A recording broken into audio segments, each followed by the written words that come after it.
By the second half of the 19th century, Britain was forging ahead as an industrial powerhouse, and its empire was ever expanding. Science was making huge advances. Medicine was able to treat and cure numerous ailments and illnesses that had blighted humankind for centuries, and travel had become faster, more convenient, and much cheaper, meaning that people were better connected than ever before. Yet the advantages of this modern age weren't exactly evenly spread, and some sections of society found themselves left far behind. Many rural communities were stubbornly clinging to their traditional way of life, and age-old superstitions refused to yield to the scientific and technological wonders of the new and enlightened era. On the whole, the old and the new bumped along quite happily together. But every so often the two collided, and the police courts of the day often became the unwitting battlefields on which, or in which, the two locked horns.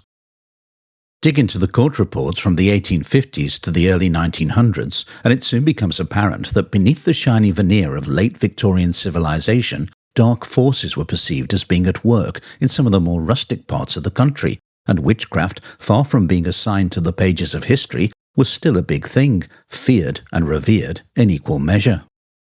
Unfortunately, my advert for witches to appear in my latest YouTube video was banned on the grounds that it was considered inappropriate. But luckily my next-door neighbour, Gladys Bogglesworth, has kindly agreed to reprise her role as the Wicked Witch that she performed to much acclaim in the 1948 Year 7 school play at St. Uligan's Reformatory School for Wayward Young Ladies. Thank you, Gladys. I'll pop a check round later. But for now, back to those rural communities of the 19th century. A local wise woman might be called upon to cast a spell that could make crops flourish or streams gush. She might be asked to provide a charm to find a lovelorn girl a husband, or to advise villagers on what the future had in store for them. Yet that same woman would find herself abused and reviled by her neighbours should misfortune or illness blight the community, and there were many instances when residents in rural parts found themselves in trouble with the authorities for meting out summary justice to a member of their community who they believed had used devilish forces to bewitch them. Indeed, when Victorian country dwellers spoke of having neighbours from hell, it is more than apparent that a fair number of them used the term quite literally. In Somerset, one of the most terrifying nocturnal torments that a witch was believed to be able to subject her victims to was known as Hag Riding, and belief in the practice was so entrenched that there were several court cases in the late 19th century in which it was specifically mentioned.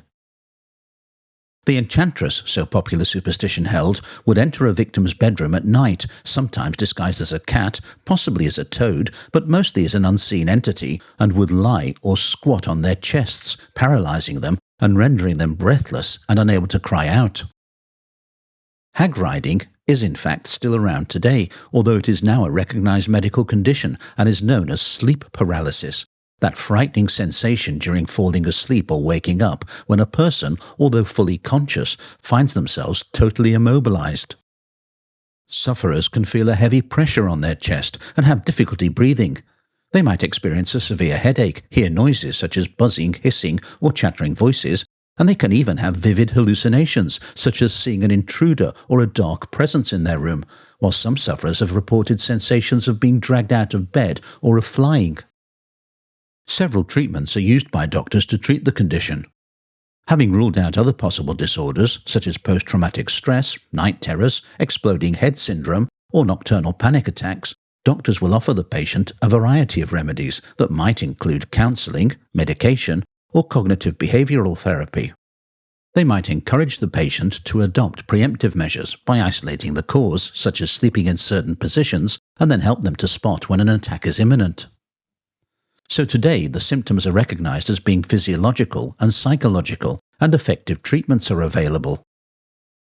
But as far as many 19th century sufferers were concerned, the condition was supernatural in origin, and was seen as a sign of an attack by a demonic force, such as an incubus, a ghost, a harmful fairy, or, in the majority of cases, a local witch, hence the term hag riding.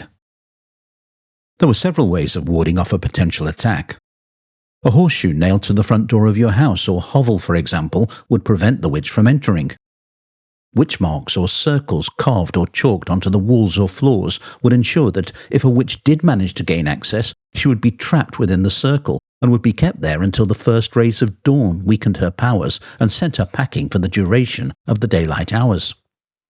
In 1862, a man was reported as sleeping with a nail-studded board strapped across his chest to deter any local hags that might be tempted to ride him in the night. In his 1911 book, The Revenues of the Wicked, novelist Walter Raymond, who drew heavily on the folklore of Somerset for his storylines, had the heroine, Tasmin, remembering being told as a girl that witches can't come and hag ride upon good little girls. If they do, never forget to kneel down and say their prayers afore they do jump into bed. But if perchance a witch was able to bypass these charms, prayers, protections and sharp nails, and did manage to hag ride someone as they lay in their bed, then swift and determined action was necessary. Of course, the victim or their family had to first identify which witch was responsible, which in a small rural community probably wasn't that difficult, as most villages had an elderly woman who was slightly eccentric and who was widely believed to be a witch. Having ascertained the identity of the attacker, it was then necessary, by fair means or foul, to draw blood from her in order to lift the spell that she had cast. And that is how hag riding, or at least the term hag riding, found its way into the Victorian police courts. Hag riding was particularly prevalent in Somerset. In fact, it was almost uniquely Somersetonian as a term, and virtually all the cases recorded by the 19th century newspapers about it were from that county, albeit these cases were reported all over the country. One of the earliest reports concerning it that I have been able to unearth appeared in the Dorset County Chronicle on Thursday the 29th of August 1850 under the headline, Superstition in the 19th Century. The article read, Although the parish of Cheddar can boast of nearly 3,000 inhabitants, a parish church, the zeal of the pastor no one can doubt, a Baptist and Wesleyan chapel, all of which places of worship have overflowing congregations, the following case of Cooper versus Jeffreys, disclosing marvellous superstition, was brought before a full bench of county magistrates of the Town Hall, Axbridge, on Monday, the 19th instant.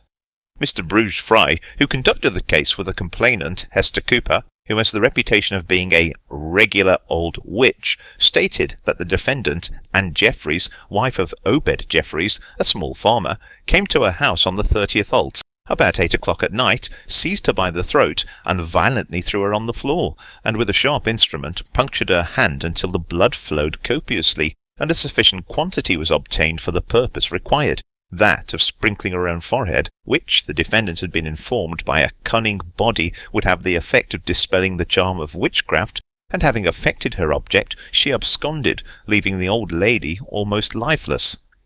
The complainant's husband and Mr. Juba Lawrence, her medical attendant, testified to the injuries she had received. The defendant, who presented the appearance of a person who had for at least 20 or 30 summers paid her devotions at the shrine of Bacchus, and might have been considered as having acted under delirium tremens, had she not, in her subsequent statement, contradicted it, admitting having drawed the blood from the old hag. She said that she was ready to swear that the complainant had often come to her house at various times, and overpowered her, although she is a strong woman and the defendant is nearly 80, and no later than the Sunday before she made the attack on her, she had come to her house and thrown her on the floor, and performed her operations of hag riding, but she was not on those occasions dressed as at present. The magistrates, after a most attentive hearing, said that, unless a settlement took place, they would commit the defendant to prison, but we understand the matter was afterwards compromised by the payment of a sum of money and all costs, the defendant insisting that Hetty Cooper was still a witch, and in this opinion, strange to say, she does not stand alone. 12 years later, the Weston-super-Mare Gazette, on Saturday the 7th of June, 1862, published details of a similar case. In the fashionable and pretty little watering place of Burnham, a remarkable instance of the power of the old superstitions that still linger among the peasantry in the county of Somerset has just come to light. A simple-minded man amongst the labouring class of this town and his wife have for some time past been labouring under the idea that they were bewitched by their neighbour, a woman of the same class, who likewise maintained some time ago the same idea of them, that she also was troubled by the present complaints. The husband and wife in this case, however, state that they often see this old woman come into the room when they're in bed and get upon them, and the man goes so far as to state that he was obliged to leave his bed and was fixed by the hag for some time in one corner of the room, unable to move. The wife, perhaps jealous for the interests of her husband, resorted to another old superstition, that if blood be drawn from the malign one, the influence is gone, and to effect this resorted to the stratagem of simulating illness, and called in the aid of this old crone, her supposed enemy. When the old woman had completed her doctoring, it appears, her patient was moved to action, fell upon her, and with a previously provided instrument inflicted many a scratch on her arms, until the red fluid burst forth in profusion. We understand from the first authority that a summons has been issued against the woman for an assault on the accused, Hag Rider, and when brought before the magistrates, some curious revelations will doubtless be made. However, as far as I can tell, no further revelations, curious or otherwise, were forthcoming, as following this brief mention in the newspapers, the story appears to have fizzled out. The next case appeared in the Staley Bridge Reporter on Saturday the 9th of January 1875 under the headline, Extraordinary Superstition.